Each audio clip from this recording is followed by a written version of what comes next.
സംവിധായകൻ ഷാഫിക്ക് വിട നൽകി കേരളം. മൃതദേഹം കലൂർ ജുമാ മസ്ജിദ് ഖബർസ്ഥാനിൽ ഖബറടക്കി. വിവിധ മേഖലകളിലെ പ്രമുഖർ നേരിട്ടെത്തി ഷാഫിക്ക് അന്തിമോപചാരം അർപ്പിച്ചു.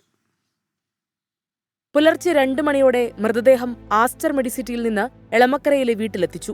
ബന്ധുക്കളും നാട്ടുകാരും അടുത്ത സുഹൃത്തുക്കളും വീട്ടിലെത്തി. പിന്നീട് കലൂർ മണിപ്പാട് പറമ്പിലെ സഹകരണ ബാങ്ക് ഹാളിൽ പൊതുദർശനം. മമ്മൂട്ടി, സുരേഷ് ഗോപി, ലാൽ, ഹരിശ്രീ അശോകൻ തുടങ്ങി നിരവധി താരങ്ങളും സിനിമാ പ്രവർത്തകരും അന്തിമോപചാരം അർപ്പിച്ചു.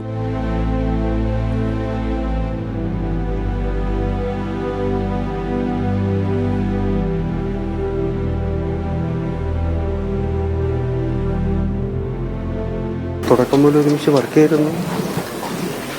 അതുമുതൽ ഇങ്ങനെ നിരന്തരം വിളിക്കുകയും കാണുകയും സഹകരിക്കുകയൊക്കെ ചെയ്തു. പ്രയാസമുണ്ട് എല്ലാവർക്കും, കുടുംബം വേദനിക്കുന്ന പോലെ തന്നെ കൂട്ടുകാർക്കും ആയിരിക്കും തോന്നുന്നു. 3 മണിയോടെ മൃതദേഹം കലൂർ ജുമാ മസ്ജിദിലെത്തിച്ചു. പ്രാർത്ഥനാ ചടങ്ങുകൾക്ക് ശേഷം ഖബറടക്കം.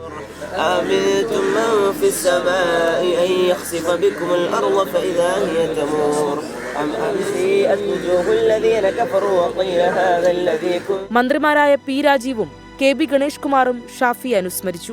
അദ്ദേഹത്തിൻ്റെ വേർപാട് വളരെ ഒരു ആകസ്മികമാണ്. നമ്മളൊരിക്കലും പ്രതീക്ഷിച്ചില്ല ഷാഫി ആരോഗ്യവാനായിരിക്കുന്നു എന്നുള്ള ചിന്തയാണ് നമ്മുടെ മനസ്സിൽ. പെട്ടെന്ന് അദ്ദേഹം 16-ാം തീയതി പെട്ടെന്ന് സീരിയസ് ആയി ഹോസ്പിറ്റലാണെന്ന് അറിഞ്ഞത് മാധ്യമങ്ങളോട് അറിയുമ്പോഴാണ് നമ്മൾ ആദ്യം ഒരു ഞെട്ടലോടെയാണ് വാർത്ത കേട്ടത്.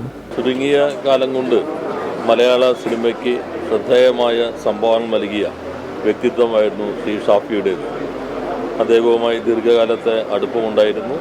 കുടുംബത്തിൻ്റെയും അവരുടെ ബന്ധുക്കളുടെയും സിനിമാ ലോകത്തിൻ്റെയും നമ്മുടെ സമൂഹത്തിൻ്റെയും ദുഃഖത്തിൽ പങ്കുചേരുന്നു, അനുശോചനം രേഖപ്പെടുത്തുന്നു. ഹിറ്റ് ചിത്രങ്ങൾ മാത്രം മലയാളത്തിന് സമ്മാനിച്ച ഒരു കാലഘട്ടമാണ് ഷാഫിയിലൂടെ കടന്നുപോകുന്നത്. 24 കൊച്ചി.